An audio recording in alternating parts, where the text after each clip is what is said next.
8, 7, 6, 5, 1. Hey everybody, welcome to the MGF Podcast. This is episode 28 of the show with a temporary name, where we talk movies, shows, games, and whatever else. Don't forget Lego. Almost forgot. Joining me as always is Tate. What's up, Lego frogs? How's it all going?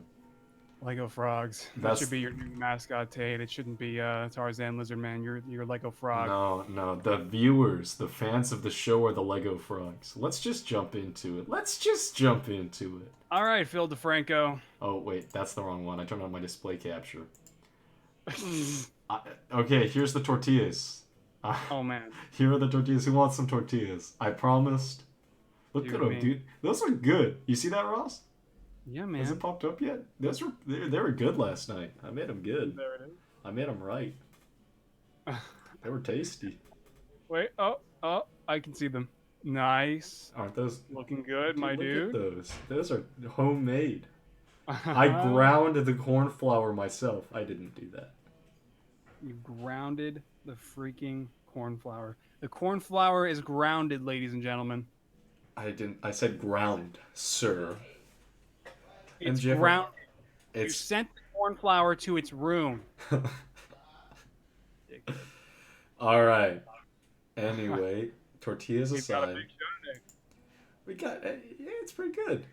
Let's start with Yeah. this. I have no input here, so Ross, go for it. What's up? Force Friday, all you. Force Friday. Oh my God, this is what we're starting with. All right. Well, for those of you guys who have not been made aware yet, with the Force Friday video that I just posted to the main channel, which did horribly anyway and was a nice clear sign to keep that stuff on MGF Extra. We've got my new roommate, one of my best friends, Corey from First Order Transmissions, living with us in MGF land now. In the MGF and mansion. The MGF mansion, right. that is correct. That's right. right. And so we, like the day after he landed, went on an adventure called Triple Force Friday. And Called MGF spends too much money Friday. that's the all too real version of the answer. Yeah. Hey, you remedied it though, right? With the little return. Yeah, no, I Yeah. mean, we just so basically so to those of you guys who don't know, Force Friday is the big event for whenever there's a new Star Wars movie coming out. When Lucasfilm, pre 2012, obviously, would take all toy retailers and just be like, and just get everything ready. And so Hasbro and every toy company would have all their new toys for the new movie, and then Toys R Us would do a big midnight launch, and then all of them would be in stores, Walmart's, Targets, wherever else the following morning. So then when The Force Awakens came back in 2015, Force Friday obviously came back with new Star Wars films. Disney revived it. And we were going to Force Fridays every year and competing against other sweaty middle-aged men collectors to get little 6-inch pieces of articulated plastic every year. And did that for Force Awakens, for Rogue One, and Last Jedi. I sat out in the rain for 2 hours, and then 3 hours later, when they finally let us in, no umbrella, by the way. Then they finally let us in, walked in, and there was not a single Black Series figure on the peg, the ones that you camp out for. And so that was the last time I did Force Friday in 2017 for The Last Jedi. This time, though, obviously, Triple Force Friday was a really big deal because you have not only merchandise and toys for Rise of Skywalker, obviously, but also now, because it is Triple Force Friday, for The Mandalorian and Jedi Fallen Order. So that's what makes it triple, huh? That is what makes it triple. That's the triple. It is a 3-stack celebration of licensing fees and Lucasfilm and Disney, toy company revenue. However, this is the best one though, hands down, because now that Toys R Us completely folded, there were only 2 options for going on this Force Friday adventure, right? So we had just Walmart's at midnight on October 3rd, Thursday. Force Friday was October 4th. And so basically what Corey and I did, the plan was, and this is my 4th Force Friday. I know which stores get what. I know which ones are going to disappoint. I knew where to go. So it was much easier because knowing exactly what to do and how this stuff goes. So we started off like left an hour before midnight, so like 11 p.m., 11:20, we get in the car, head out to the main Target in my area, or I'm sorry, the main Walmart in my area, and then get there 20 minutes before midnight. There's already three other collectors in the aisle waiting, and apparently the manager was going to be bringing some stuff out as soon as midnight dropped, and that's exactly what wound up happening. So we were talking to a really nice guy there, and then eventually the manager did when he was wheeling the pallet out, he looked scared. I mean, he was like, I mean, he had the death stare of horror, like as if we were bringing up PTSD from Black Friday or something for the guy, because I mean there was just fear in his eyes. Hey man, there's nothing like a Star Wars fan. Yeah, man, I'd be afraid too. And so he wheeled that pallet out. We magnetized to it like vultures, and then he just ran away. Um, I don't blame him. so basically, yeah, yeah. So basically, what happened was we are like Corey and I are primarily collectors.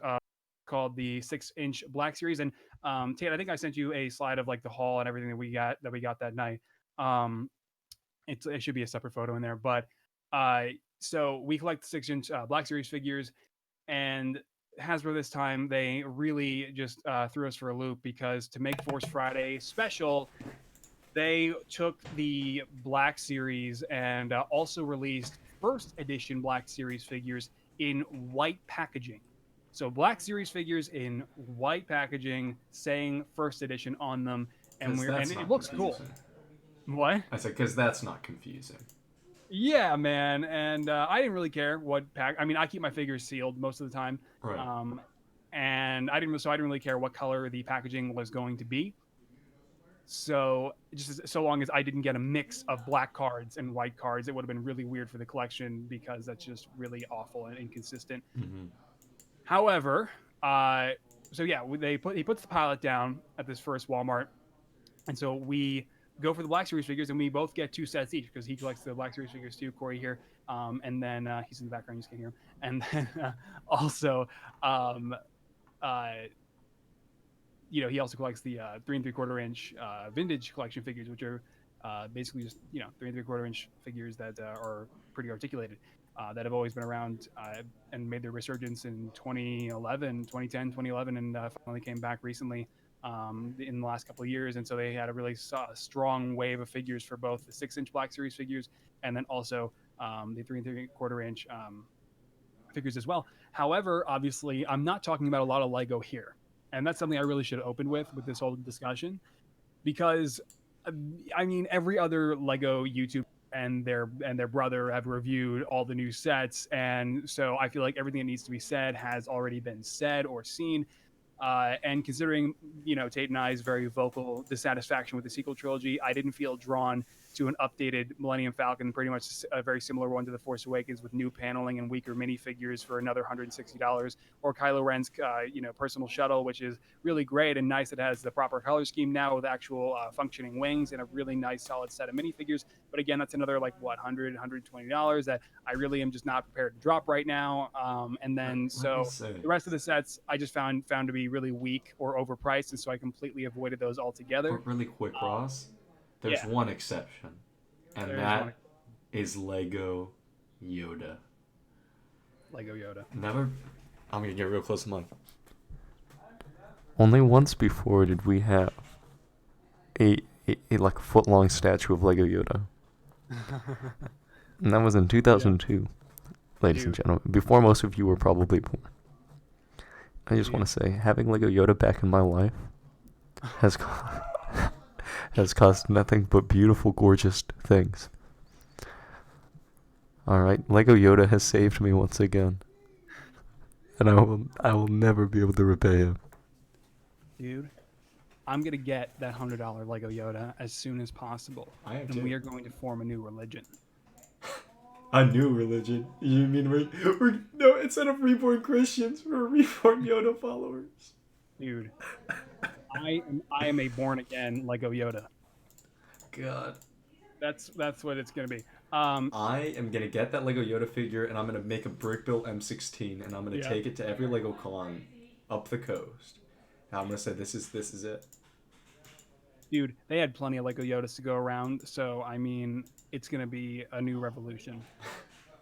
First it was the It's yeah, Thricycle, now it's the Lego Yoda. dude. First on the podcast, the early days, it was discovering the fifth wheel. Now We found it. it is Yeah, we found committing it. idolatry and worshiping our new Lord and Savior, Lego Yoda. He is the fifth wheel, Ross. See, that's the He whole is thing. the fifth wheel. We found it. We finally, after So all this time.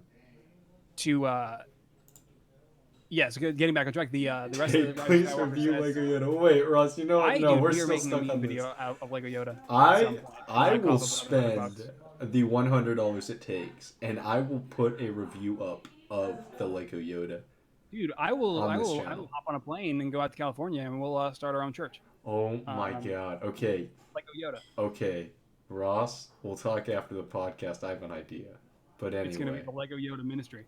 Um, so yeah, then there's also that Ray set with the jet troopers on Pasana or whatever, and it looks really cool, but it's $40 and wildly overpriced, so I didn't buy that. And I don't really care for another Y-wing with some new minifigures that I really am not interested in. It's just this line doesn't really jive well with me. But I did pick up the new ATST Raider, and as soon as I finish my custom Joaquin Phoenix Joker, I will be reviewing at least that one set. Um, so anyway, yeah. Now getting back on track where we were at that Walmart, the first Walmart we went to when he put the pallet down and we got our two sets of Black Series figures. We couldn't actually check out for like another 5 minutes until the clock struck midnight, so the registers would allow it. So we check out at 12:01, get out of there, and then we went around to a couple other Walmarts. There was nothing at the second, and then the third one, also nothing, but there was a disgruntled employee like right next to the pallet, and literally Corey was pulled a small box off the pallet, put it up against the pallet, like completely out of the way, and this lady was just having a hissy fit at Corey, telling him to keep it off the floor because people at midnight are going to be coming through this half-size dwarf small mart. It was very sad. So we got out of there, and then the kicker is you do that at midnight, and then by the time we were to bed at like 3:30, we had to get up at 6:30 to get to Target's early as hell to beat other collectors in the area who are very avid and very adamant about being the first as well to get these figures. So what we did was exactly that: set our alarms for 6:30, flew out of bed, jumped in the car, drove all the way there to Target, and then we were sitting out there for like an hour before they opened, and we realized we were the only ones there. That happened a lot where we were just like, oh, I guess we're actually slightly more insane than all the other collectors in the area. So we were out there. It was just us for the first like 30 to 40 minutes, just sitting there. And I'm pretty sure people from Target just kind of looking at us, just wondering if we were like, I don't know, casing the place or something. It was just, we felt sketchy. So we are, so like 15 or 20 minutes before we go in, we decide that okay, we'll go and wait out there. And turns out there was actually a guy who was already standing out there before us, and it was like a middle-aged man. Like, I mean, this guy looked like he was in his like easily his late 40s, 50s, just standing there, just facing the door, like a foot from it. I mean, waiting for it to open. And I'm standing there with Corey, and we're just kind of like, is this guy a collector? This would be kind of weird. So anyway, we stand out there for 15, 20 minutes. We go into this first Target, and this guy grabs a cart. And as we're starting to speed walk, he grabs a cart, and then as we're walking, he swerves it in front of me and then keeps pace with me. I'm like, That's that's just a gamer move, dude, honestly. And this guy's like in his late 40s, like easily 50s. I'm like, wow, that's a human being. And so we get over to the shelves, and this guy, he sticks his arm behind the pegs of Black Series figures, and then he just no way. And dumps them into his cart, does it so fast and frantically that he knocks the new re-release Star Wars Saga Blu-rays onto the floor. I'm like, what? He knocked a couple of them on the floor, and I'm like, calm down.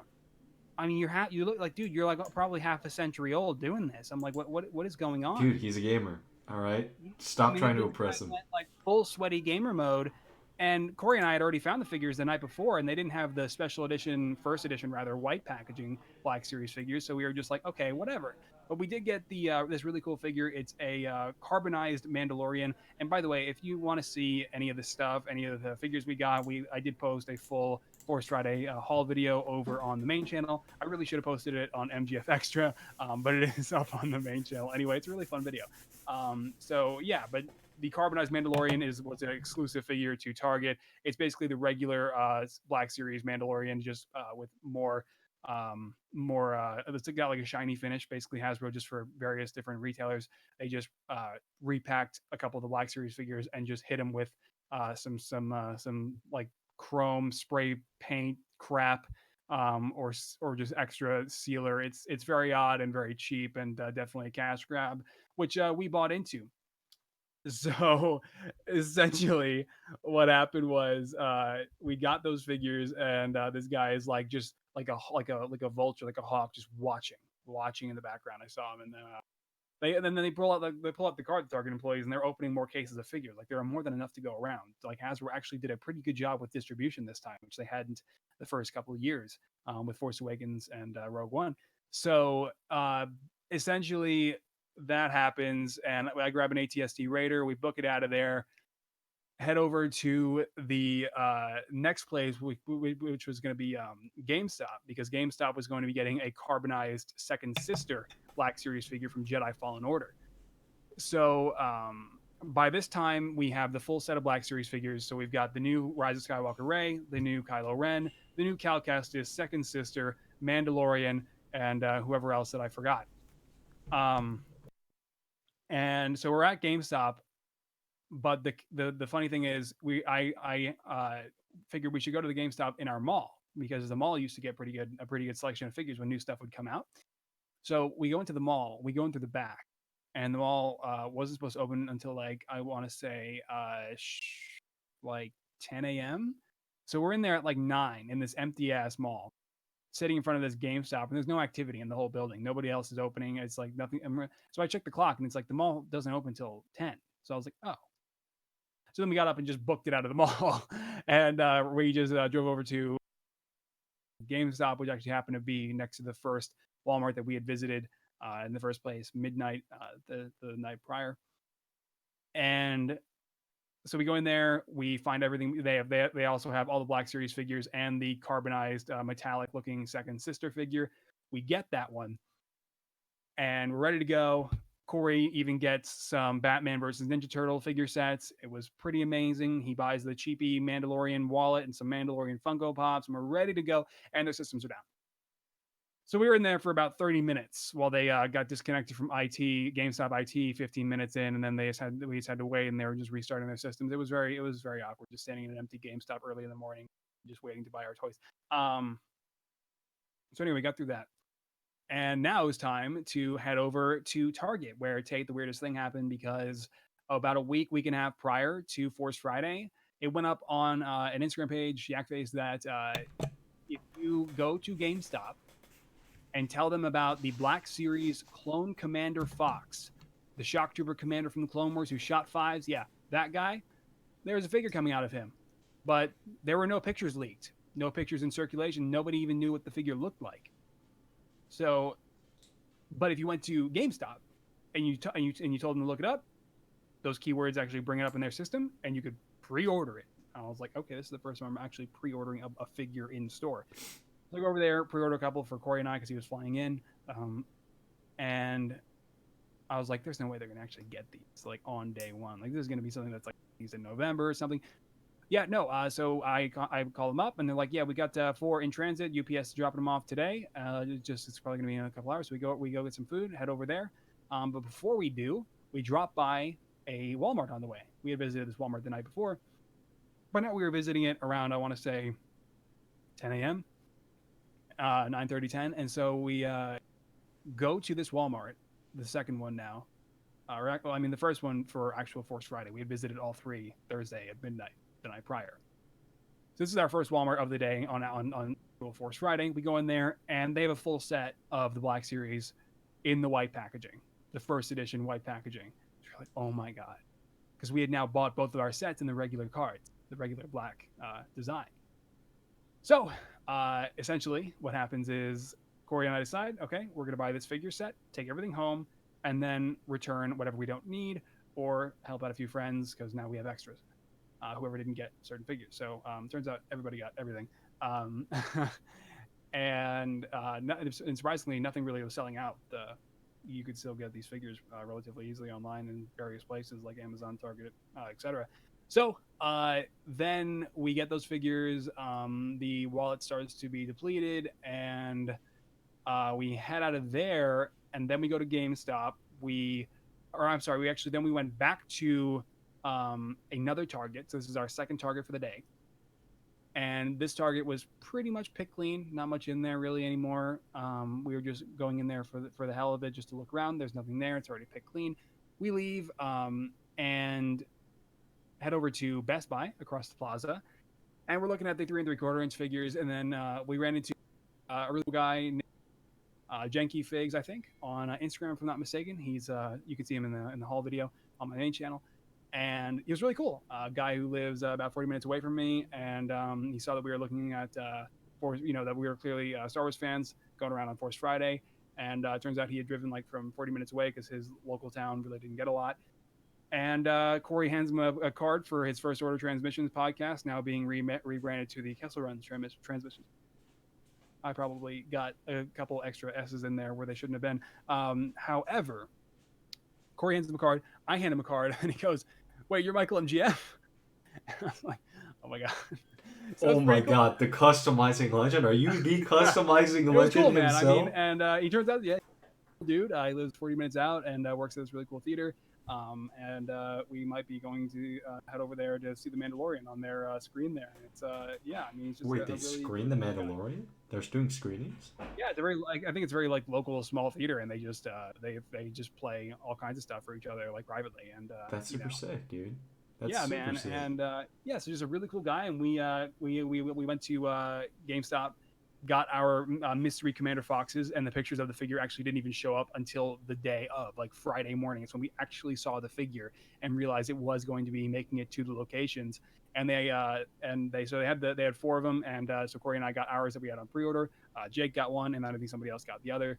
So it worked out pretty well, and we talked outside in the heat for like 40 minutes after, and it was awesome, and it was just so cool. I mean, that never really something I take for granted. Like, because I mean, he told me he had been watching the channel since like day one, and even had a Flickr page and was following on there. And it's, oh, that was so cool, man. If you haven't been following since the MW3 Juggernaut, are you really an MGF fan? Come on. I'm just teasing. I gotta get my interjections in, Ross. Yep.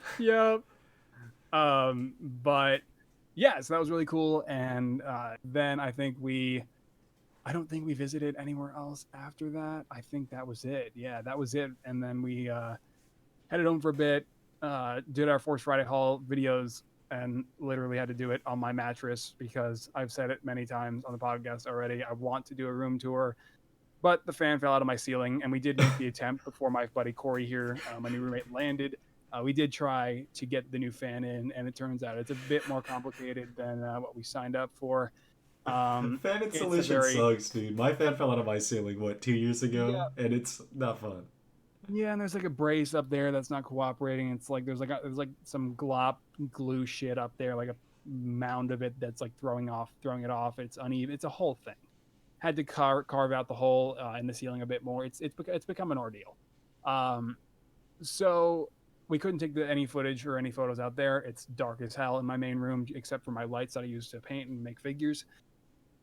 So after that, we kind of take inventory. Okay, who's going to keep what do we go with? And make a couple trips to Walmart and Target and return like a quarter of the stuff. And yeah, so it was an incredibly fun and exciting and easy and smooth Force Friday. So not having to camp out at midnight at Toys R Us anymore, coupled with knowing what the hell I was doing, because this was my 4th Force Friday in the area. It was just a ton of fun, especially now having Corey here. with me from First Order Transmissions. So that is quite the odyssey of GF. You want to know what I did those 2 days? Watched Joker. Well, I worked Thursday, watched Joker, then I worked Friday. Yeah, and Isn't that cool? Before all this, we had seen Joker on Thursday and Thursday afternoon. So yeah, man, oh my god, very eventful couple of days. Cool. Well, Ross, not that it's a competition, but working was pretty epic on Friday. Not gonna lie, pretty epic. Not that it's a competition. Yeah. Not that it's a competition, but Yeah. Well, yeah. Thankfully, we have flexible schedules. I'm just teasing. Anyway, moving on. Are we all good to move on, MGF? I think so. Yeah. I mean, there was one guy I wanted to bring up, yelling at the group, like giving him misinformation about Funko Pops. This guy lives like easily in his 50s. I was like, wow, this is really sad to watch. Everyone has their thing. Fun little side note. All right. Well, Birds of Prey looks like trash. Sorry. The poster looks bad. The trailer looks dumb. We're moving on. Next.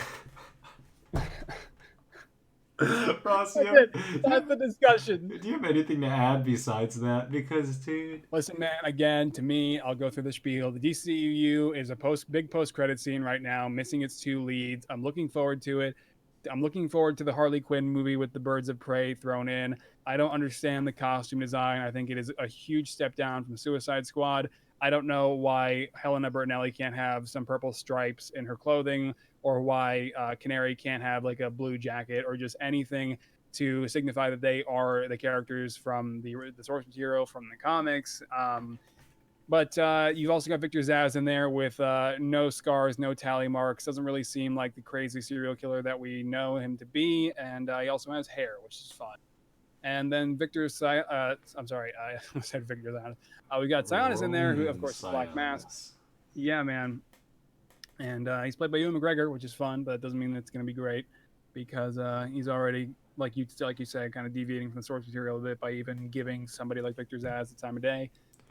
Okay. I'm gonna just say I'm a DC Comics fan.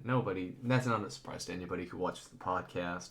I think that they are the most high quality superhero comics that you can read, out of the big 2. Yeah. These characters that they're putting into this movie are a far cry from what they are in the comic books. Roman Sionis is ruthless. He is ruthless. He is classist. He is the most powerful, or he thinks himself as the most powerful man to ever live. And because of that perception, he commands every comic panel he's in. Even in the Year of the Villain that's going on right now, he's big deal. He also got superpowers in the new comic, but still, besides that, he's a powerful character. Victor Zsasz is more of a psychopath than the Joker, right? And it's not even that he's a psychopath, it's that he views his visage, right? What he does as a positive thing, as liberating people from their disgusting, horrible lives. He's a liberator. He's a righteous man. Seeing him in this spot where he's just interacting with the characters normally, it's a huge shame. Now, there are situations in the comic books where he, it's before he goes complete madman, and he does act slightly normal, but it doesn't hold the same weight. Not at all. Spaceman says he just read The Killing Joke. Good. You should read The Killing Joke. If you haven't read it, read The Killing Joke. But anyway. Lego P3, man. I doubt even we want to hear about this trash movie. Yeah. Listen, man, at the end of the day, am not excited for this in the slightest. However, I am looking forward to watching Margot Robbie continue to play Harley Quinn, because I still firmly believe you're not going to find a better actress to portray Harley Quinn than Margot Robbie. Yeah. I mean, she is just perfect. There's nobody else. So, anyway, I'm more so looking forward to what James Gunn does with her character in his Suicide Squad rebrand movie. All right, we're moving on. That made me sick to my stomach. Kamala Khan is going to be in the new Avengers 2020 video game by Square, or published by Square, made by someone. Who's it made by? Do we know? What? It's published by Square. Who's making the new Avengers game? Oh, I have no idea. It's like Crystal Dynamics, I think. Crystal Dynamics, yeah, that's right. Yeah, so Crystal Dynamics is making the game. There was, of course, the controversy with all of the facial rendering and all that crap. It's kind of looking like a mobile game. Yeah, this is also the first time Crystal Dynamics has made a game since like 2008 or something like that. I know there's a big thing about that. Listen, man, the graphics don't look too inspiring, but they do look okay. It just kind of feels like something that we would see in 2013 and not really today. But like also in that trailer, dude, I feel like a bit of an ignorant statement, obviously. But I mean, at the same time, it's just based on. I'm saying that based on just the character models alone. The environments still look incredible. Yeah, it's not that bad. I didn't think it was that bad. But anyway, Kamala Khan looks really jarring because big fists, big hands. It works in a comic book. Does it work in this? Yeah, and it gets me wondering if it's so jarring to see Kamala Khan like this in the game. Oh God. It's just she has I a feel like whole TV show. With this. Like the MCU always does crazy stuff by easing you in, whereas we're just looking at Kamala Khan running around with big giant fists and stretchy arms, and it's I don't know. It's just jarring, Tate. I mean, I can get on board. It's just I don't know. I guess I wasn't ready for it. That's my reaction. It looks weird. Hank Pym is supposed to be in the game, and it looks like he's just being completely overshadowed because like he's the sixth playable character. We did get a bit more story from this trailer. A little bit more about Kamala Khan being directly involved with the Avengers and clearing their name after A-Day, so that's fun. Yeah, but like, what happened to Hank Pym? Because Hank Pym was supposed to be the sixth character. Now they just dropped him completely for Kamala Khan. Don't worry about it. He smacked Janet in the comics, and that's why they gave him a more God damn it. secondary role in the MCU. Yeah, these woke politics. These goddamn woke politics. All right, I'm moving on. I don't want to talk about this.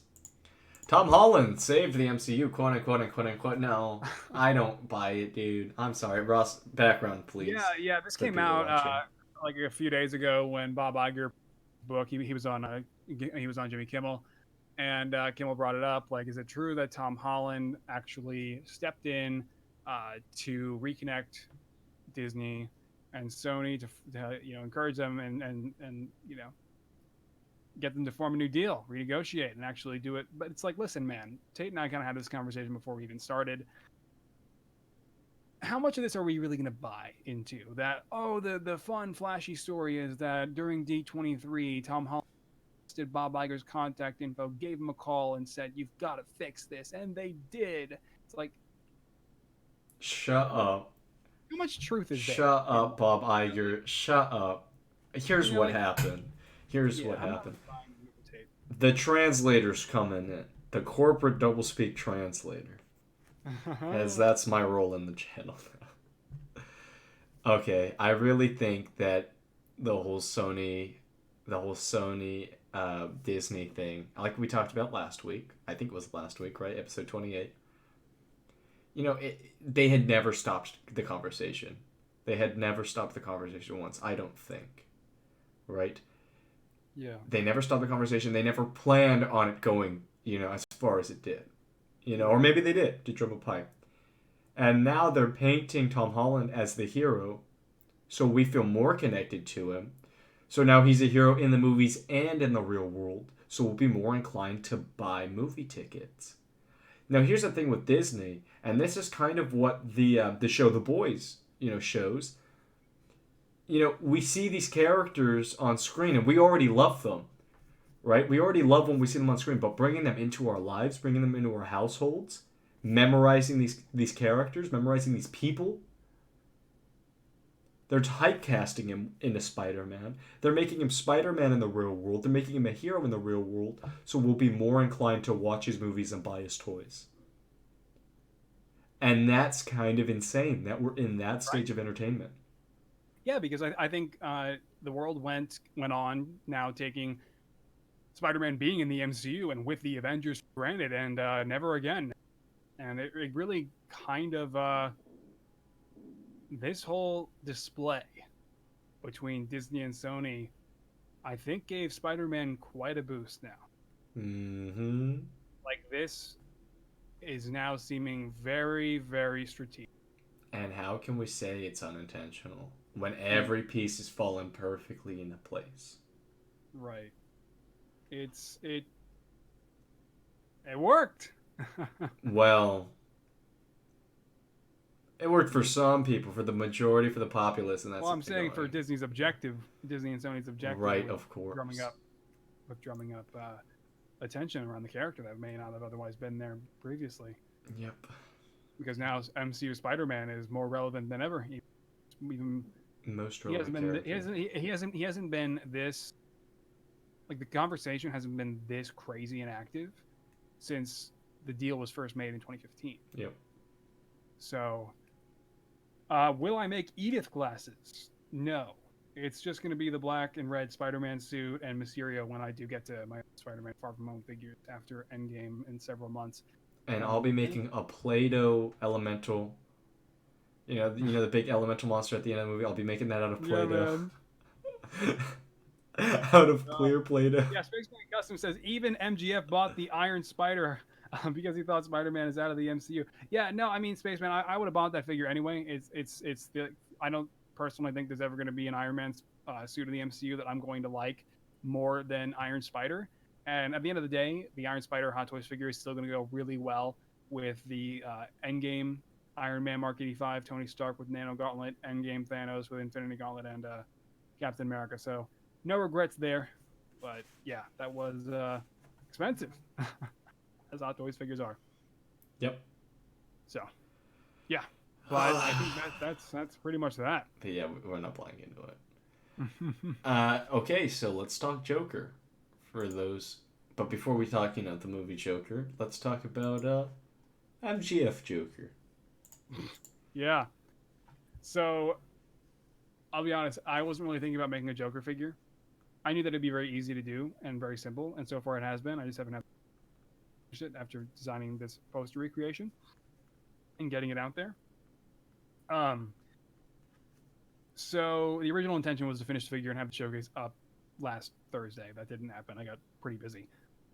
However, this figure with a face custom painted by me, inspired by Dragon Brick, has come together really nicely. Also utilizing various 3D elements for the vest on the torso, along with a custom modified Cape Madness AR jacket that I heavily trimmed up and painted myself, along with a couple other modifications you'll see in the video. I mean, in various detail with the undershirt on the like kind of behind the vest and around the wrists, and the figure is coming together to look really solid. I still have to paint the cufflinks on the arms. I have to finish up the lines on the front of the legs, which you can't see here because I had yet to paint them when I actually made the poster on Thursday. I also had to paint a bit of shoe detail and a couple wrinkles on the back of the jacket. But once all that's done, I will be doing a quick showcase before getting right back on track with making Black Widow and Ronin from Avengers Endgame. So I'm looking forward to that. I'm going to hopefully get that new showcase up this week. Cool. Yeah, and I got a really good reception too. I really appreciate all the support. I mean, it really blew up on Twitter, and everybody really enjoyed it on Instagram. So excellent, dude. That's great. Yeah. Guys, Play-Doh joke. No more of that. Yeah, no, Can't we're definitely overuse going to it. have Tate's Play-Doh Joker featured as well. That'll be the showcase. Alrighty, well, let's move on to Joker. Boy, we are running the Play-Doh joke into the ground. We really are. Play-Doh is never going to happen. I'm saying that right now. It's never going to happen. Or will it? Oh, or will it? yeah. We won't know. Guys, let's talk the movie, huh? We'll be starting with non-spoiler section. And Dude, honestly, I mean, we had our conversation in that video the other day. I really thought I'd have a different view on the movie. We had the reaction video we did for Joker. I think we had it like 2 a.m. my time, and I was pretty delirious, so couldn't really quite convey my thoughts on the film. But Tate, I just want to say, I know that this movie basically took over your life and all of your emotions, and just like, I mean, oh my God. Hey man, not quite that much. I wouldn't quite go that far. Really, but I'm saying, like, as far as blowing your mind. Oh yeah, no, this movie was incredible. But I do want to say, I really thought that I'd have different opinions on the movie after thinking on it for 3 days, and honestly, I haven't. And that's kind of crazy that the movie was able to achieve that, right? When you go and see a movie that's been hyped up, you're blinded by hype for the first day. And then you start realizing, you start seeing the cracks in the movie. Honestly, I can't say that about this movie. Yeah. I want to say that we do live in a society where this movie's getting shit on. Yeah, no, that sucks. And that, I mean, it's so annoying. The controversy, the society, because Ross, we really do. We live in a society, Ross. Yeah, sorry, you're cutting out a lot, my dude. Yeah, you just cut out completely, dude. But in closing, Ross, we do live in a society. Yeah. We do live in a society. Guys, just really quick, I apologize if there are... Probably not. I got some people going in and out. However, Tate, I've got to say, Joker really delivered on everything I was looking for. Everything that was promised. Did the trailers show a little too much, unfortunately? Yeah, they did. But the film and Joaquin Phoenix's performance, the first thought that came to mind to me was just, oh my God, we may have just watched the greatest Joker performance that we will probably have for the next couple decades. Dude, the thing that's so hard to say is that this didn't feel like a Joker performance because you don't have the most important part of Joker, which is Batman. And that's not saying that that this is a bad movie. That's not what I mean at all. I mean, this is such a good movie that we should separate it. At least I am separating it from the other Joker performances, right? In the argument of the best Joker, I really am taking this Joker aside, personally. Mm-hmm. Because it's just so good. It's so unique and it's so real. But it doesn't feel like Joker when at the same time it does. It's so hard to describe.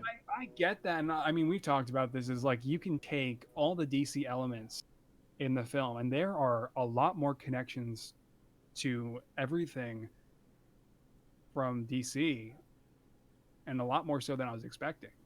However, of course, like we talked about, you can take all of that away. You can take away the name the Joker, have him just be a clown. You can take away Thomas Wayne's inclusion in the movie, take away the name of Gotham City, and still have an incredibly compelling film. Yeah, dude. I mean, it does not need any of it. No. It really doesn't. But to me, it boosts the experience. It boosts the experience because obviously we love DC, we love that mythos, we love Gotham City, and, and everything about it. But that being said, man, Todd Phillips, like, he went into this movie with the intention of making a DC film. Like, he's made that very clear in interviews, that even though it's not as reliant, obviously, on any of those elements, that was the intention. You know, he wasn't necessarily trying to cast DC aside. He very much intended to make the DC connections a heavy influence on the story. I mean, he says it a lot. I was watching interviews, and that was the based on what he said on the press tour these last couple weeks. I think he would say that for Warner Brothers, honestly. Because the connection does not run that deep, dude. It really doesn't. They don't. Well, yeah. Yeah, I mean, and here's the thing. You still have a fundamentally great movie. There's just a couple of things that if you're familiar with DC, you have a couple of gut punches. But if I was a boomer who'd never read a comic book in my entire life, or, a little kid, not like a little kid but not a little kid because a little kid shouldn't watch this movie, but somebody who's never touched a Batman comic book ever in my life, the movie would have had just as much impact. So you can remove all of those DC elements and you still have a highly impactful movie. But because of the fact that we do have subjective connections to these characters and to these themes, it does a lot. It's a unique take. It's so unique. Yeah, man, and that those added details were really great, but I mean, just overall, how detailed the film was unbelievable.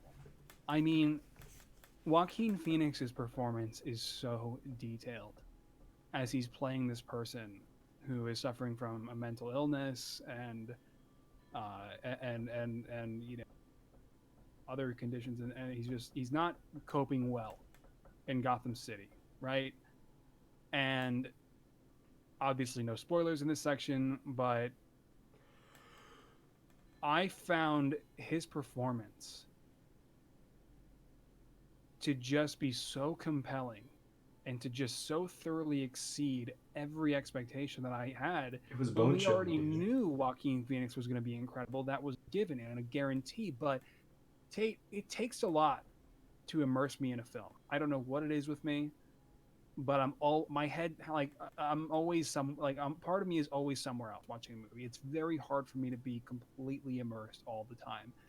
But 70% of the time watching this film, I was just completely just totally enthralled by his performance, and just never for a second really did I think of the name Joaquin Phoenix.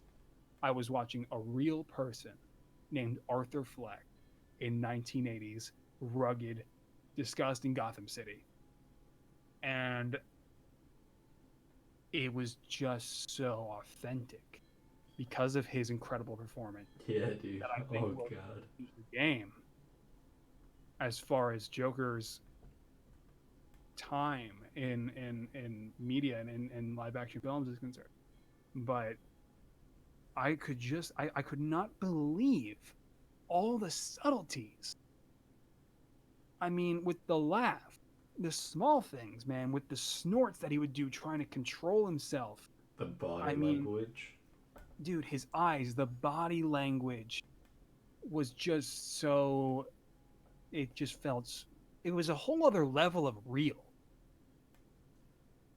that you don't get a whole lot of in this genre. And it was just so compelling. I mean, since October of last year, or whenever April of this year, when we got the first trailer, we knew the film was going to be incredible. We could already tell, but this? No. Oh my God. I mean, here's the thing. It's everything I expected it to be, especially from trailers, because, they did show too much. Yeah. But there was always the thought of, oh, man, Warner Brothers could just be throwing DC shit at this. We could see Batman, and we could see Harley Quinn, and this shit and that shit. But they didn't do that. They let Todd Phillips make his movie. They really did. And obviously, because it does very much have the DC connections. Joaquin Phoenix wanted to make this movie, and this movie alone. He's made that pretty clear. Not pretty clear, but clear enough. And he never really wanted to be a part of the DCEU or any of that crap. See Robert Pattinson show up and start up a 1990s Gotham City Batman trilogy with Joaquin. This is a separate section, separate category for DC that Todd Phillips went to Warner Bros. And pitched. These high budget indie style movies that just really put character first, because this is a character study. Everybody's been throwing that phrase around like it's going out of style, but that is what the film is. It's what the movie is, and that's where the Scorsese kind of comes through. But like I said in our video the other day, it's not Scorsese at all. Mm-hmm. Well, anyway. I mean, there are a lot of nods in it. But it's not relying on inspiration from those films. You have the little nods, like with the pistol and Right. So take a movie. What's a movie that's directly inspired by another thing? Well, like take Star Wars Episode 7, dude. That feels like a direct through line and directly pulled from episode 4, right? Direct. But when you're looking at this movie and you look at Taxi Driver, there are stylistic choices by Todd Phillips that almost go against Scorsese filmmaking, right? This movie feels, it's so much more than just a Scorsese clone, like I think a lot of people are saying, and obviously it's inspired, but it's inspired in the same way. It's inspired in the same way that The Dark Knight's inspired by Batman comics. You know what I mean? At the end of the day, you know, you're using these characters, but is it really the same? No, not really at all. It's just, man, the Scorsese influence, it shows, but it only shows in the grunginess and in the character study. And you know, no, I agree. But before we move off the topic, I think Lego Pete brought up a good point there with Matt Reeves moving into his own Batman trilogy now. Obviously, they're probably going to start off with seemingly Penguin, Two-Face, Catwoman, whatever. But if that does wind up being successful, if Robert Pattinson's time as Batman in those films spin into a trilogy, you got to do the Joker, right? Eventually. Unless you do the Tom Holland route with the MCU and they just actively try to do literally anything else. Yeah, no, but Green Goblin is not even close. Yeah. Not even close to the Joker in terms of connection to the protagonist. Sure. Like, okay, you do have that thorough line between Spider-Man and Green Goblin, but you also have the same thing with Spider-Man and Electro, Spider-Man and Kraven, Spider-Man and Mysterio. You have those other characters that are really built up as, you know, the Sinister Six are 6 villains that have direct ties to Peter Parker and Spider-Man. Whereas with Batman, it's the Joker. You have the Penguin. You have Scarecrow. But those are just freaks of the week. Right? Joker. He's the man. He's the reason why the Batman is the way he is. And not to say that I'm talking about the whole origin story from 1989 where his parents... No. The Joker is disorder and Batman is order. You have order and chaos. Those things cannot exist without each other. You have the philosophical the philosophical ideology that good can't exist without bad. Okay. Right? And that's such an intrinsic part of the character. Yeah. Of specifically Batman. And so there's definitely concern there because this film was so incredible. I don't want to see another Jared Leto in Matt Reeves' trilogy. I don't want to see another half-assed Joker because whoever takes him on next is not ready for it because it isn't the right time.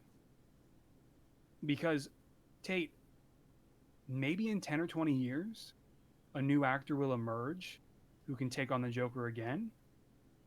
But right now, who the hell alive, living and breathing, can do anything even on the level or near what Joaquin Phoenix has pulled off? So Ross, in the Matt Reeves trilogy, right? In the upcoming Batman trilogy, they need to take the realistic Joker, throw him out the window. You have Ledger, you have Phoenix. Those are your 2 grounded in reality Jokers, right? Right. Go the MCU route with your villain. Make it so it's kind of ambiguous whether or not they're superpowered or whether or not, you know. In the MCU, you don't have that direct realism that was in the Batman Begins Dark Knight trilogy, right? That realism, especially recently, has been thrown out the window. So Joker doesn't need to be a man in makeup. He can be a man burnt to a crisp, right, in acid. He can be a man that's you know, psychotic, but also, you know, in some way you need to make Joker less human. We've already seen a human Joker. We saw Ledger's Joker, which was, you know, an anarchist, and now we've seen Joaquin Phoenix's Joker, who is just a human being, right? We can't see that in the next Joker. They don't need to go full on 1989, jumping him in a vat of chemicals and making him a lunatic. But they need to do a Jared Leto Joker in the sense of he's not a crazy human being. He does have some sort of have some sort of physical damage that's caused to him, that's caused all of this, right? But just of course executed far better, right? The only comparison I'm making, right, is the kind of allusion to the chemicals, and his skin's not painted, it's actually white, and that kind of Joker. Mm-hmm. Right, I think that's the kind of Joker we need going but forward. Tate, I'll be honest with you, man. That sounds awful. Because like, I would like to see something like that with those elements and those more. I feel like the character thrives on what was done with Ledger and now Phoenix. Those human elements, those beliefs, the mystery, and going back to something like Nicholson. I don't know that would work today. Well, I mean, the Batman Arkham games do that. You know what I mean? With the Hamill Joker, and I think that is a fine. I don't think people are looking for anything like Ledger or Phoenix in the Arkham games. Maybe that's ignorant of me to say, but I mean. But frankly, no one's looking for that in the Arkham games, and I think honestly, dude, it's not a bad portrayal of the Joker to have him like he is in animation. It's not bad at all. It's extremely good, actually. It's extremely strong. But after you've done this, that's the only thing you have to do. If you try to recreate this, dude, it's gonna feel, it's gonna feel really weak. That's the issue here. So I would feel more satisfied if they went the more comic book route, especially because this is such a powerful Joker figure. I would just feel more satisfied if they don't touch the Joker for the next decade or so and only do it again when the time is right. But I really feel like if you don't touch Joker, you shouldn't touch Batman either, and that's a shame. I really think if they go a comic book route, especially in this more colorful DC universe that they're trying to build, which I don't think that they should continue. I think that they should have 3 Robert Pattinson Batman movies and call it there. If they do decide though to keep the aesthetic and the feeling there, don't do a Joker origin, don't do a Joker at the low levels. He has the hyenas, he has the whole gang, he has all the big Joker shit, and just make him not one note, never make him one note, but just make him more comical and make him a background character, right? In The Dark Knight and in, of course, the new Joker movie, obviously, he's a main character, right? And I'm not saying to make him a background character, but make him an antagonist the same way an antagonist is in an MCU movie, right? Yeah. I don't know. I don't know how I feel about that, man. I mean, it's a complicated thing, but to be honest, I want to talk about the movie. Yeah. So I mean, yeah, and by the way, apologies. This is a new mic that hopefully doesn't pick up as much background noise, but again, people coming in and out. So I think as far as no spoilers go, in closing on the no spoilers section, I mean, the Joker delivers on just about everything that you're looking for from a Joker origin film that is rated R, with Joaquin Phoenix giving his all and delivering a unique story that really hasn't necessarily been done before in the comics, which I really appreciated because I found the origin story that they went with here to be more compelling and interesting than what I've seen elsewhere when the Joker's backstory is not kept a secret. So I just cannot wait to see this film again. I'm hoping I might try to go see it again tomorrow. The Joker is this film. It's really, the Joker film is really not for mom. It's not for kids. It's rated R for a reason. Depends on your mom, I'll say that, but definitely not for kids. Well, right. Well, yeah. I'm kind of just thinking. Yeah. I guess the mom stereotype. I don't know. But yeah, no. Make sure that you see this film at some point. Be prepared for it. Again, it is a heavy film to watch. It is a lot of emotions. Yes. It does derive conflicting emotions because it is a film about a sympathetic person going down a spiral and being abused by society and then becoming the evil homicidal villain that we know him. But I love this movie because is he really evil? And we'll talk about this in the spoiler section. Yeah. I do want to say though, Ross, speaking of rewatching movies, dude, this is not, of course, not sponsored. But there's this thing called the Regal Unlimited Movie Pass. Yeah. Do you have Regal theaters near you, dude? Yeah, that's the one I go to. Yeah, dude, look into that. It's only $25 a month or something like that, and you get unlimited movie viewings. I'll have to check it out. Yeah, especially you being a crazy person who rewatches a movie over and over. But, dude, I mean, holy crap. I was thinking about it, and I was like, $25 a month to watch a movie twice? You know what I mean? It cost me $15 to go to the movies. It is crazy, man, yeah. So $20? See unlimited movies? That's going to get changed real fast. I'll look into it. Yeah, man. But anyway, so going to move on to spoilers. Just reminded me of the Batman Begins final scene. But yeah, so this is your spoiler warning. If you have not seen Joker, this is your 10-second. I guess we'll do maybe a 5-second countdown. That's probably better. Yeah, if you have not seen Joker, we really appreciate you hanging out with us for all this time. Definitely go and see the film for yourself and come back and maybe watch the VOD with our spoiler discussion that will begin now. All right, cool. 5, 4, 3, 2. Spoiler time. Spoiler time. Ross, we do live in a society, don't we? We really do. Yeah. I'm just thinking about this movie, dude, and so much. And like I said, we've talked thoroughly about, spoilers in our video that we posted on Thursday night or Friday morning, or however you want to, however you want to do it. Anyway, but this movie just leaves so much up to the viewer. It leaves so much up to his viewer. Yeah, I knew going into the film that it was a possibility. It was certainly a possibility that things are going to be left up to interpretation. I heard talk from interviews about things being real or not, and so I kind of knew there would be elements of that. I thought they would honestly be even more heavier than they wound up being, but the more I think about it, the more questions you actually have coming out of the Joker. I mean, everything is ambiguous. Yeah, about 70% of what happens, may or may not have happened. It is crazy because it's not like that's like jammed in your face. You're kind of presented with the possibility of that in one major reveal sequence, and then kind of at the end. But it's never like the primary.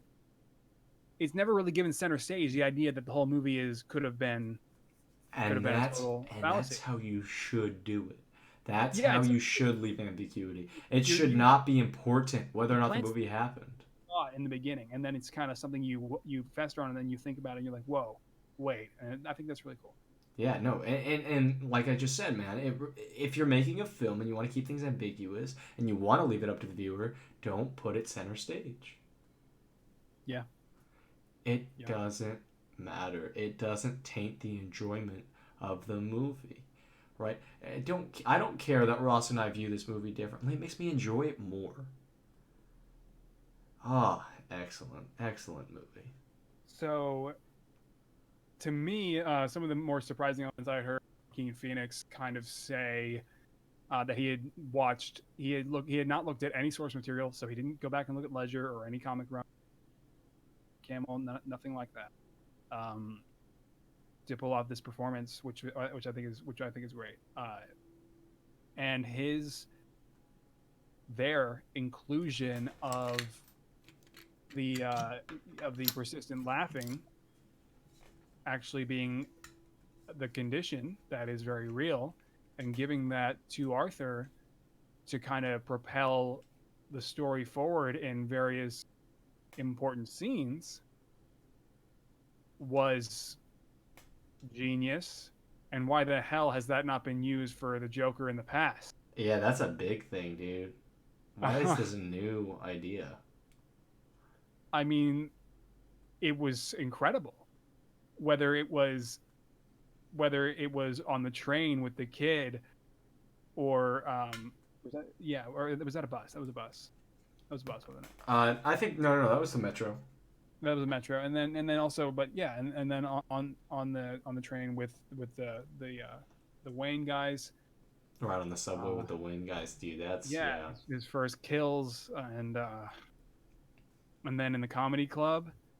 What I loved about the laugh in those critical moments with Joaquin and how he kind of does it was, like I was kind of saying, the pain, the discomfort, the discomfort, how he hates it. He's trying to stop it. He's trying to suppress it. He can't. No one understands. He's snorting. He's struggling. It's raw. Mm-hmm. And I that was incredible. That to me is just something that you don't get out of the Red origin. Stuff like this you just don't get out of the various other Joker origins that I personally have seen.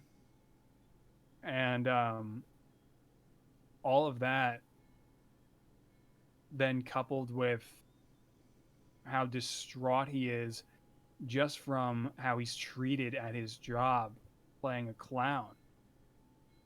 Because he had previously been in a facility, he got this job as a clown, and they're giving him a weapon when he's clearly not fit to have one. The guy, what's his name, Rusty? Randall gives him a 38, and he says, I'm not supposed to have guns, and he's like, yeah, don't worry, he has to know. And then he lies about it after, when he drops it out of his coat, once he uses it on the guys in the subway. After all that happens, it's like, oh my god. Speaking of which, dude, that he faces.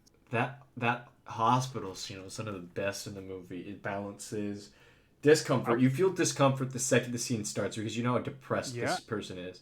So you already are uncomfortable, right? He's already choked you to the bone because of the placement of the movie. It's tense because you know he has the gun on him, and then he drops it. Right. What I loved about the gun is when he has it, every time it's out, it's scary. Yes. Because obviously I don't think he's used a gun before. And because he's volatile, right? And this gun, even the choice of gun, being a small snub-nosed revolver, is a volatile weapon. Something that seems, It's not a dignified weapon. It's not a high-class weapon. It's a small, hair-trigger, volatile weapon.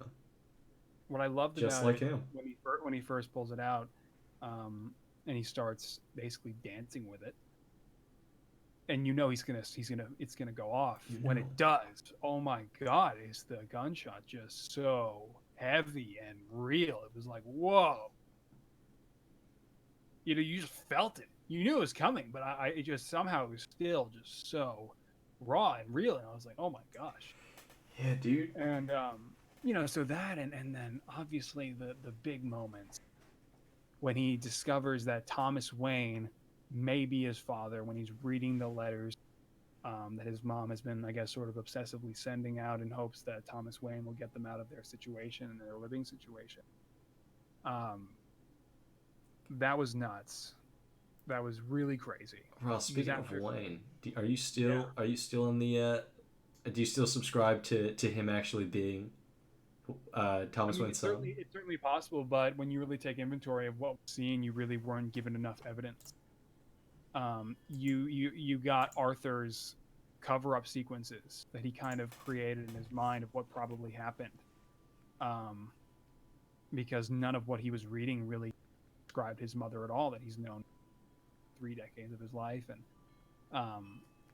or however old Arthur is in the film, and you really feel for him because it's confusing. It seems very possible. Arthur is certainly convinced. He goes to Wayne Manor and confronts Alfred as he's, basically, as he's physically, touching, Bruce Wayne on the face, and it's like, it was a raw scene because then it almost seems like Alfred is in on the cover-up.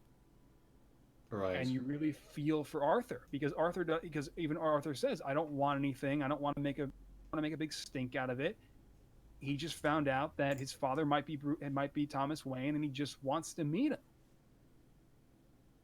but all he's surrounded by is corruption and these evil people who are wronging him for being different, and he snaps. He loses it. He just cracks, and then the reveals start to come in. What's so excellent about the movie, dude, is that if he had never shot those three guys on the bus, or on the subway, the entire movie never would have happened. He would have put up with the abuse, same as everyone else. He started cracking. It would have happened at some point in his life anyway. No, I don't think so, because he'd already put up with it for so long. Right, but think about it, Ross. It takes a little push. That's all it takes. One bad day. One bad day. Right? Shooting those three people on the subway showed him that fighting back against the classist system that is oppressing his identity, right? He sees that is the way he wants to live his life. And then in that moment, that is when he's really no longer Arthur.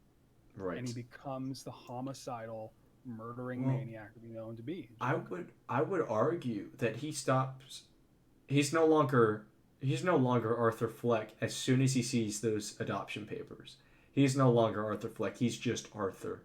And when you have right when you said whichever scene that was. Oh, so when he's on the stairs, right, and he's looking at the book, right? He's looking at the adoption papers. He's no longer Arthur. Yeah. Right? Yeah. All right. Well, he's no longer Arthur Fleck. He's just Arthur. Right? He loses all sense of identity. So he has to find a new one. And this identity has been festering in his body for his entire life. Started showing as soon as he killed those people. And also another thing that kind of, sort of where I think he really starts to lose it is after having already killed those men, he discovers this. Starts poking around, he gets the papers. Suddenly his mom's in the hospital. Right. I mean, and everything around him, he doesn't have direct, cold, hard evidence, but it seems very directly implied that he could be the son of Thomas Wayne and the brother of Bruce, and they're covering it up. And the way Thomas treats him, the way Alfred treats him, there's so much confusion, there's so much fear, there's so much anxiety with what has gone on, what he has done, what he's been forced to do, and he just loses it. And and snaps and becomes the Joker. And the scene with Sophie, the love interest. The actress from Deadpool 2 played Domino. I was so captivated by Joaquin Phoenix the whole time, by Arthur. Yeah, I thought it was odd that Sophie and him had gotten along so quickly, but I was so captivated by Joaquin Phoenix as Arthur Fleck that I kind of, in the back of my mind, figured a coming.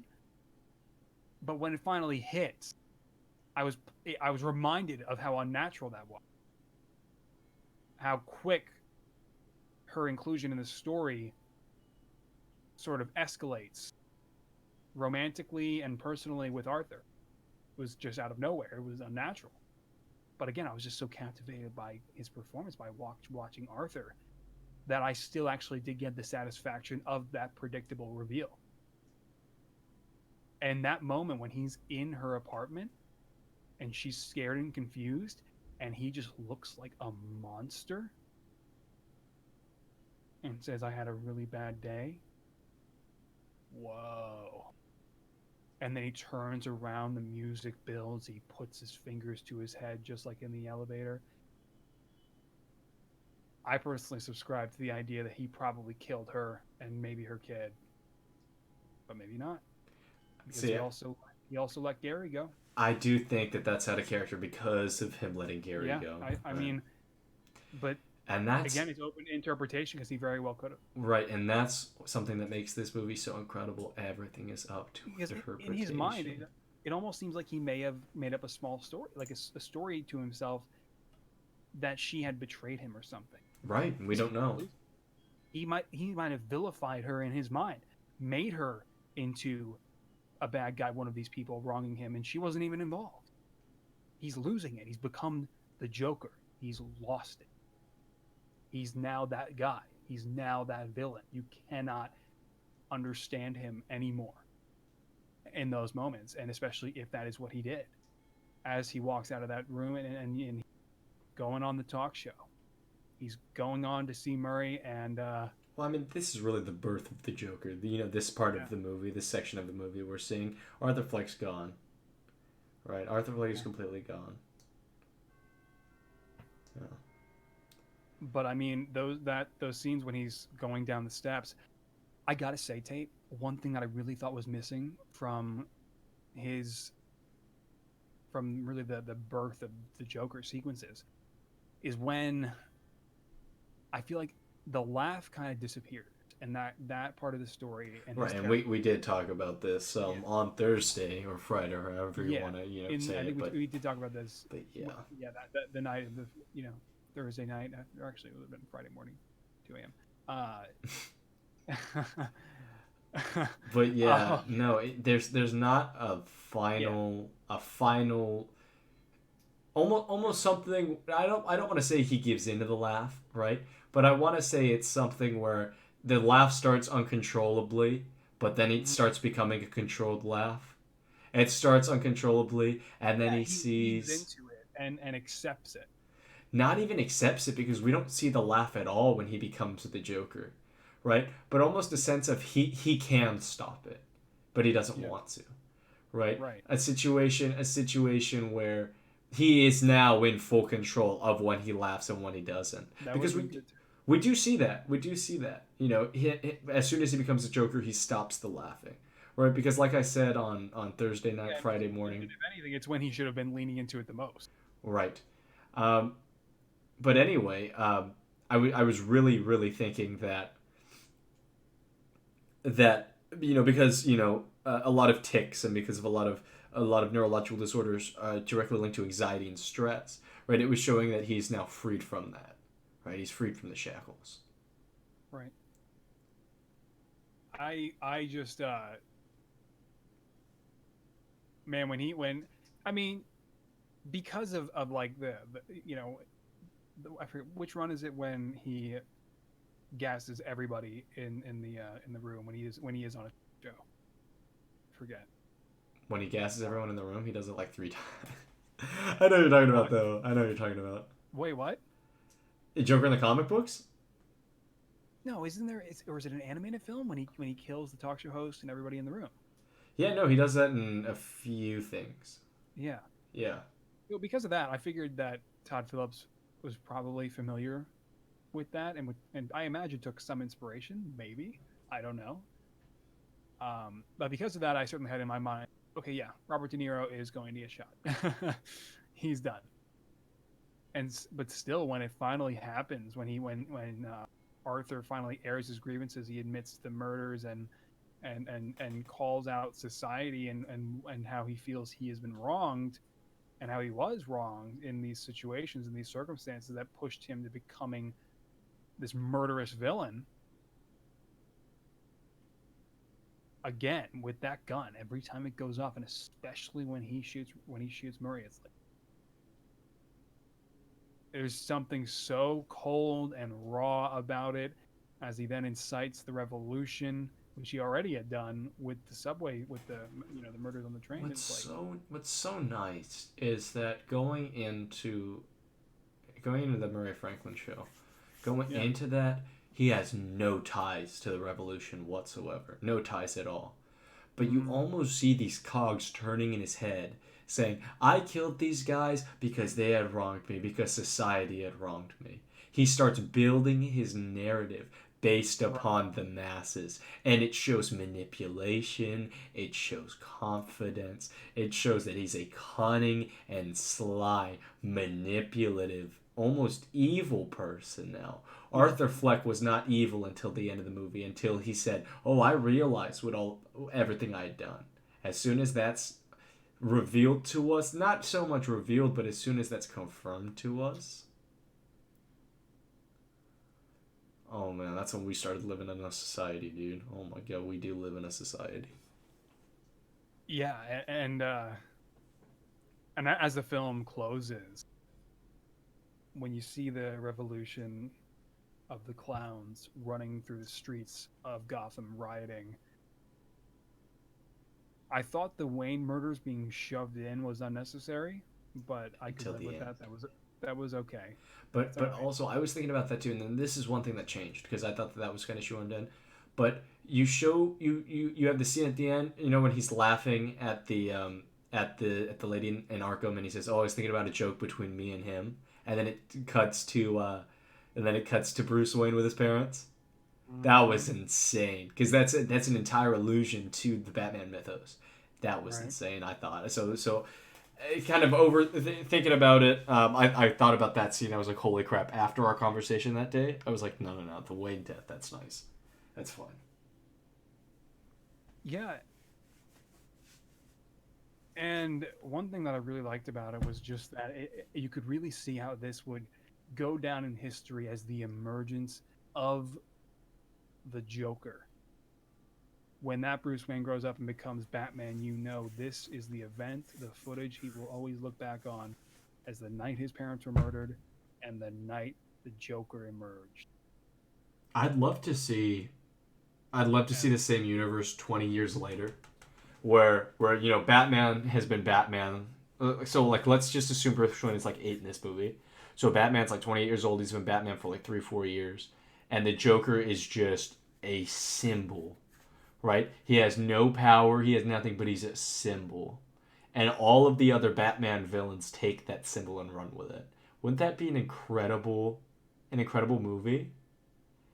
Just Yeah. having he's not in the movie at all. He's just a symbol.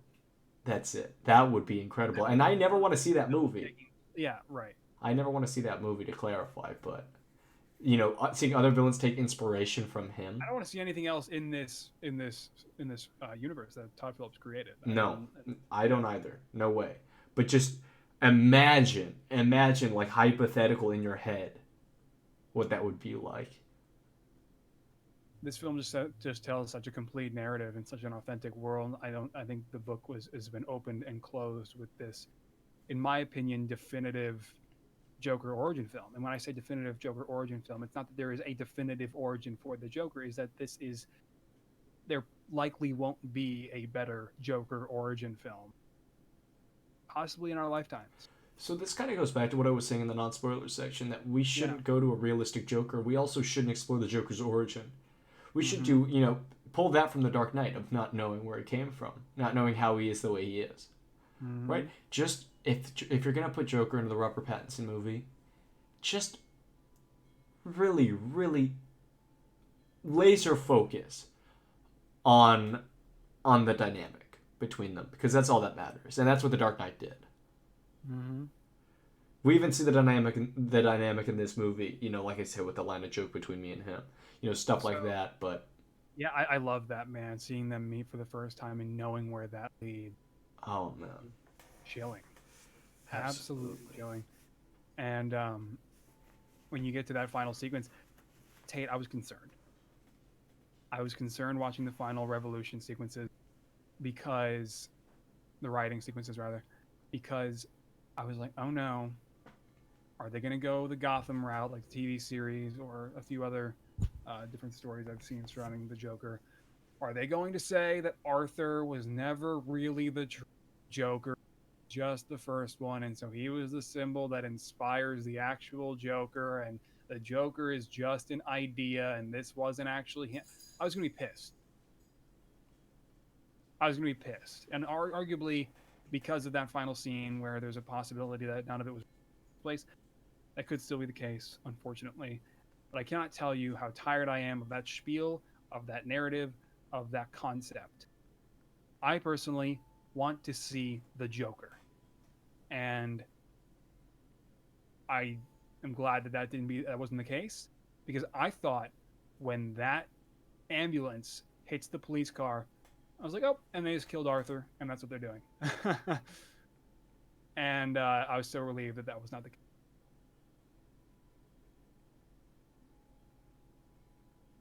Tate. sorry, you cut out like while you were finishing your sentence, so I thought you were still going. Oh, yeah, I've been getting a lot of that too. Yeah. Yeah, I was just so glad that wasn't the case. Yeah. Excellent. And yeah, so I mean, there's so many more scenes in the film, so many more little facets to Arthur's character, to the story, the cinematography, the way the film is shot, the score, and Joker's theme. I think now could really become iconic, and this was everything I was hoping for this film to be. Yeah. This is a masterclass experience. Is it similar to other sorts of characters, introverted types that are wronged by society and other roles Joaquin Phoenix has played? Sure. Not other roles he's played. No, this is a standout. There are people comparing it to like Her. Dude, that is ridiculous. I'm sorry. That frustrates me. Like that he was playing reserved characters that but I am a Joaquin Phoenix fan. He's my favorite actor, and I've expressed this since the initial trailer dropped. There are slight similarities. Right, I want to say this. The similarities between this character and his others are the fact that Joaquin Phoenix is the actor. Joaquin Phoenix is reserved in real life, so he pulls that into his characters. Right, reserved. But he has never played an unhinged, psychologically destroyed character like this. He plays psychologically destroyed characters really well, and that's what I was saying earlier, but never like this. I'm sorry, but just like I think that the Scorsese connections are unfair, I think the connections to his filmography are unfair as well, because he plays a very wholly original Joaquin Phoenix character in this movie. This is, if anything, this is most like his character in the Gladiator movie, but that's just because he's cunning and unrelenting in that movie. Right? Yeah. This is such a unique role. A unique acting display by Joaquin Phoenix. It was a phenomenal display of his talent. This was. Yes. I just, you have to experience it for yourself. I mean, again, be ready to watch it. It's a difficult watch, I think, for some, especially people who are really empathetic for watching movies. But this is dude, I'm just so happy that we're on the other end of this now and we're able to say that the film completely delivered. Absolutely. How awesome. How awesome is that? A DC movie actually delivers? Whoa, that's epic, dude. That is super rad. No, this is a phenomenal film. It's the best of the year, by far. Tait, unless you've got anything else to add, I think that's going to do it. Yeah, no, we dive into more about the filmography in our video on Thursday for me, Friday for Ross. But yeah, so if you want to see that, then that is on the channel. Like I said, we dive a lot deeper into the scene by scene, the filmography, kind of talking about the qualities it has as a movie specifically, and not even as a story. Yeah, which is nice. I'm mostly delirious in it, but it's definitely also, I think. I do monopolize the conversation. I will warn you. I was tired, so. Yeah. It is what it is, but it's. I think that's still a really good listen. Yeah. But anyway, yeah, so that's going to do it for today's episode of the podcast. Yeah. Thanks Thank you guys for hanging out. Remember, guys, we are inevitable. See you next time. Take care.